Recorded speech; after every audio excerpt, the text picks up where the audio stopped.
आज ना तुम्हाला प्रेक्षकांनो डॉल्बी आणि या नीरीचीच लव्ह स्टोरी बघायला मिळणार आहे। म्हणजे सुरुवातीला दाखवले त्यांनी पिंकी आणि युवराज बाहेर निघालेत भाजी मार्केटमध्ये, पण जाताना त्यांचा छान गाडीमध्ये डान्स वगैरे दाखवलाय। डॉल्बीला चहा हवा असतो, तो आता चित्राला म्हणतो वहिनी चहा द्या ना मला। चित्रा म्हणते भाऊजी दिसत नाही का, मी नेल पेंट लावतीये ना। डॉल्बी म्हणतो मग नेल पेंट लावताय तर काय झालं, चहा करायला असं कितीसा वेळ लागतो वहिनी। पण चित्रा तिथून उठून जाते, बाई मला नाही वेळ, माझा मेकअप किट राहिलाय, मेकअप राहिलाय असं म्हणून निघून जाते।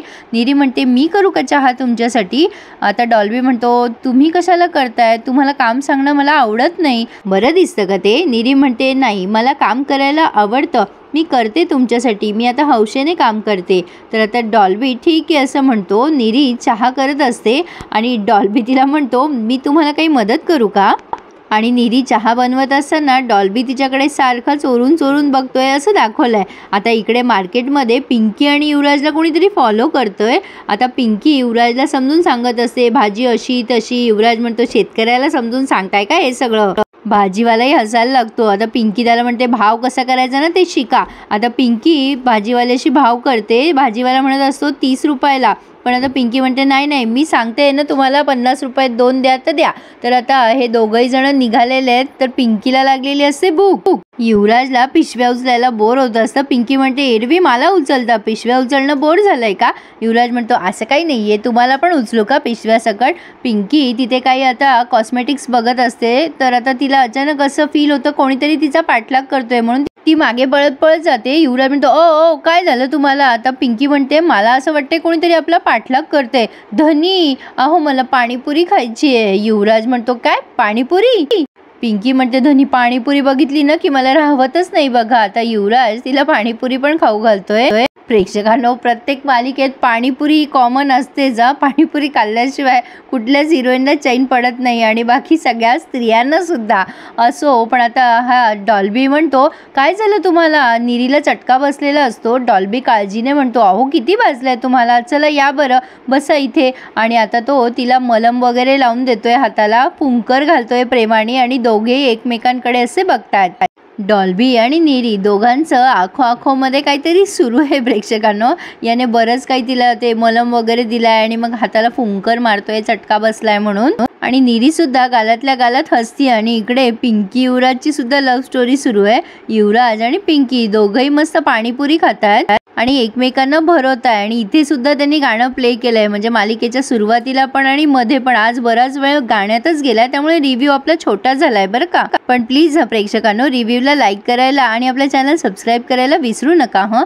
आता पिंकी तिची पर्स विसरते, म्हणून युवराज पुन्हा पाणीपुरीच्या गाड्यावर जातो पर्स घ्यायला। तर आता ही पिंकी निघणारच तेवढ्यात तिला एक पिवळ्या जॅकेटवाला जोरात धक्का मारतो। पिंकी बघायला लागते वर कोणी धक्का मारला। युवराज मागून येऊन तिला भॉक करतो। पिंकी ओरडते त्याच्यावर धनी माझा जीव चाललाय आणि तुम्ही मला भॉक काय करताय। युवराज म्हणतो आम्ही इथेच आहे, तुमचा जीव कुठे चाललाय।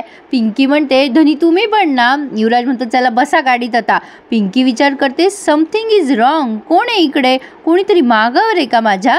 युवराज तिला आधी हात धरून गाडीत बसवतोय। आता पुढे आपण बघतोय प्रेक्षकांनो ही चित्रा म्हणते हे बघा आई मी ना सकाळचा चहा बनवला, आता दुपारचा चहा मी नाही बनवणार, सुशीलाबाईंना चहा प्यायचा असतो। आता सुशीलाबाई म्हणतात काय ग चहा करायला सांगितलं तर एवढी काय किरकिर करते, इतकं काही मोठं काम असतं काय चहा करणं, म्हणजे काय मेहनत लागते ग त्याला। बरं ठीक आहे असू दे, तू सकाळचा चहा केलायस ना, आता ती घाटवडीची पोरगी करल चहा। तर आता ही चित्रा म्हणते अहो पण आई साहेब तिचा पत्ता कुठे घरात, दुपारपासून युवराज भाऊजीन ती बाहेर गेले, भाजीपाला किराणा आणायला काही एवढा वेळ लागतो का कुठे।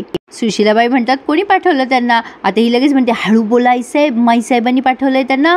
अहो आई साहेब माई साहेबांनी सगळी जबाबदारी तिच्यावर दिली आहे घराची। लगेच सुशीलाबाई म्हणतात कामून आपण काय मेलोय काय। पण माईसाहेब CCTV कॅमेऱ्यासारखे यांच्या मागेच असतात बहुतेक। आता लगेच त्या येतात तिथे आणि म्हणतात काय ग चित्रा तू आणि सुशीला कधीतरी स्वयंपाक घरात पाय ठेवता का नाही, म्हणजे पिंकी घरात नसली आणि तुम्हाला भूकच लागली, जाता तुम्ही स्वयंपाक घरात आणि काय ग चित्रा तुझ्यावर जबाबदारी टाकू म्हणते स्वयंपाक घराची, पिंकीवर नको टाकू का। अगं बाई तुला उडदाची डाळ आणि मुगाची डाळ याच्यातला फरक तरी कळतो का। चित्रा म्हणते माई साहेब तुम्ही एकदा जबाबदारी तर टाका, मी जेवण बनवायचं कोचिंग क्लास लावून घेईल ना।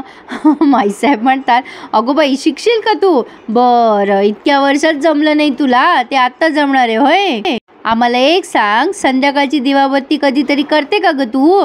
नाही, दुपारचा चहा जरी केलास तर रात्रीचा स्वयंपाक करायला आडेवेडे किती घेतेस तू? पिंकी 8 महिने घरात नव्हती तेव्हा म्हटलीस का स्वयंपाकघराची जबाबदारी घेते मी माईसाहेब. नौकर माणसं घरात काय आणता काय नाही याचा पत्ता तरी असतो का तुला? आली मोठी सांगणारी. अन बाई तू सुशिला, अगो बाई तुझं काय बोलायचं गो बाई. तू तर बाई तोंडात चमचाच घेऊन जन्माला आली आहे सोन्याचा, आणि शिवाय तू आमदारीन बाई. तू कशी बाई कामं करशील? सुशिलाबाई म्हणतात आता याच्यातही माझंच चुकलंय काय? आता लगेच या म्हणतात नाही नाही नाही तुझं काय चुकतं बाई, पिंकी आहे ना कष्टाळू, तिला घेऊ द्या की समधी जबाबदारी. एवढा टोमणा मारून माईसाहेब श्लोक म्हणून दाखवतायत, मना सज्जना भक्ती पंथेची जावे. आणि हा श्लोकचा टोमणा सुशिलाबाईंना बरोबर बसलाय. पण आता बोलणार कोणाला? पण आता प्रेक्षकांनो, नीरीच्या मनात मात्र फुलपाखरं उडायला लागली आहेत डॉल्बीसाठी. डॉल्बीने तिच्या हाताला मलम लावून दिला, तिला ते दृश्य सारखं आठवायला लागतं. आणि तेवढ्यात तिथे डॉल्बी पण येतो. तो तिथे बॉल खेळत असतो आणि तो बॉल अचानक स्विमिंग पूलमध्ये पडतो आणि नीरीच्या अंगावर पाणी उडतं. तो नीरीजवळ जातो आणि म्हणतो सॉरी तुमच्या अंगावर पाणी उडालं ना. नीरी त्याला खुणवते बाजूला बस म्हणून. डॉल्बी बसतो तिच्या बाजूला. नीरी त्याला विचारते आज तुम्ही लवकर आलात घरी? डॉल्बी म्हणतो निघालो होतो मी खेळायला पण आज गेलोच नाही, मनच लागलं नाही मला. आता तो नीरीचा हात धरतो आणि म्हणतो बरं आहे का आता तुम्हाला? नीरी म्हणते तुम्ही वेळेवर मलम लावून दिलात ना म्हणून बरं वाटतंय आता. डॉल्बी म्हणतो तुम्ही अशी घरकामं करत जाऊ नका, मला आवडत नाही. नीरी म्हणते मला तुमच्यासाठी कामं करायला खूप आवडतात, मी तुमच्यासाठी आता पण ज्यूस आणि नाश्ता बनवून ठेवलाय. आणि दोघी सुद्धा पुन्हा एकमेकांकडे बघायला लागतात. ही जवळीक मात्र भयंकर आहे. डॉल्बी म्हणतोय तुम्ही हे सगळं का करताय? माझ्यासाठीच ना. नीरी म्हणते तुम्ही पण करता की माझ्या दीदीसाठी, बाबासाठी आणि माझ्यासाठी सुद्धा.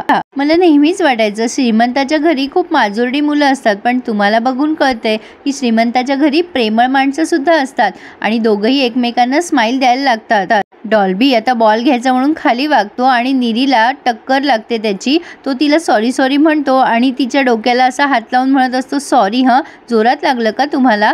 नीरी म्हणते कधी कधी असं दुखणं सुद्धा हवंसं वाटतं, आवडतं. आणि दोघंही एकमेकांच्या आकंठ प्रेमात बुडाले. म्हणजे याला प्रेम नाही म्हणता येणार प्रेक्षकांनो, इट वॉज जस्ट अट्रॅक्शन, जे या अडनिड्या वयामध्ये खूपच काय म्हणता येईल त्याला अवघड आहे आणि भयंकरच आहे. असो, पण आता पिंकी आली आहे. युवराजला म्हणते चला पिशव्या घेऊन, पण तिने आता त्या जाळीतून बघितलंय नीरीला आणि डॉल्बीला. ती खूप संतापते आणि नीरीवर चिडते आत जाऊन आणि म्हणते काय चाललंय तुझं नीरी इथे? डॉल्बी घाबरतो जरा पिंकीला. आता ती नीरीला म्हणते चल आत हो. दोघंही एकमेकांकडे बघायला लागतात कानकोंड्यासारखे. डॉल्बी म्हणतो वहिनी काही नाही, ते तिच्या डोक्याला लागलं ना म्हणून मी. पण पिंकी मात्र नीरीला ओरडते काय ग, कसं काय लागलं तुझ्या डोक्याला? नीरी आता काही बोलणार तेवढ्यात पिंकी चिडते तिच्यावर आणि म्हणते तुला सांगितलं ना एकदा आत जा म्हणून. डॉल्बी तिच्याकडे बघायला लागतो. दोघंही घाबरतात जरा. तर आता पिंकी खूप चिडलेली बघून नीरी पण आता गपचूप आतमध्ये जाते. युवराज आता आत येतो. डॉल्बी लगेच चप्पल घालत असतो आणि तिथे आपला मान खाली घालून उभा असतो. युवराज येतो आणि त्याच्या लक्षात येतं काहीतरी झालंय. तो डॉल्बीला म्हणतो काय रे, का तुझ्या चेहऱ्यावरचा रंग उडालाय, काय केलं कारभारीन यानं? डॉल्बी म्हणतो अरे काही नाही युवराज दादा, कुठे काय काही नाही. अरे पिशव्या का, आणि इकडे मी आत नेऊन ठेवतो पिशव्या. युवराज म्हणतो पिशव्याचं सोड, काय झालं ते सांग आधी. युवराज पिंकीला विचारतो काय झालंय कारभारीन? मग पिंकी बाजू सावरत म्हणते काही नाही धनी, त्यांचं अभ्यासाकडे जरा लक्ष नाहीये ना, त्यांना एवढंच म्हणाले मी अभ्यासाकडे लक्ष द्या, तर त्यांच्या चेहऱ्यावरचा रंग उडालाय. आता डॉल्बी पलीकडे बघतो तर त्याला कोणीतरी माणूस दिसतो. तो म्हणत असतो युवराज दादा ते बघतो माणूस. युवराज म्हणतो काही पण खोटं बोलू नको, विषय नको टाळू डॉल्ब्या. आता डॉल्बी पळत पळत बाहेर येतो आणि म्हणतो अरे तो बघतोय आपल्याकडे दादा. युवराज म्हणतो डॉल्ब्या उगं नाटकं करू नको, विषय बदलायचा म्हणून माणूस माणूस करू राहिला, आम्हाला समजत नाही काय, चल घे या पिशव्या. युवराज म्हणतो अरे दादा खरंच माणूस होता इथे, अरे तो बघत होता आपल्याला, खरं सांगतोय मी. पण युवराजला मात्र वाटतंय की डॉल्बी गंमत करतोय. पण आता ह्या पिंकीला कळलंय की काहीतरी गडबड आहे. मार्केटमध्ये पण भास होत होता की कोणीतरी आमच्या मागावर आहे. आणि प्रेक्षकांनो इथे हा रिव्ह्यू पूर्ण झालाय. पुढे आपण बघतोय माईसाहेब घराची सगळी जबाबदारी पिंकीला देत आहे. बापूसाहेब सुशिलाबाईंना अलर्ट करताय की ती पोरगी आता घरात सगळे पंख पसरायला लागली आहे. सुशिलाबाईंचे धावेदण आणलेत. पिंकी युवराजला म्हणत असते तुमच्या या रोमॅन्सच्या स्टाईलमध्ये नेमकं दडलंय तरी काय? युवराज म्हणतो अहो कारभारीन आम्ही तुमच्यासाठी गजरा आणलाच नाहीये, तर आता हा गजरा आणला कोणी पिंकीसाठी ते आता पुढे बघूयात. पण तुर्तास चॅनलला सबस्क्राईब करा आणि सगळे रिव्ह्यूज एन्जॉय करा. धन्यवाद.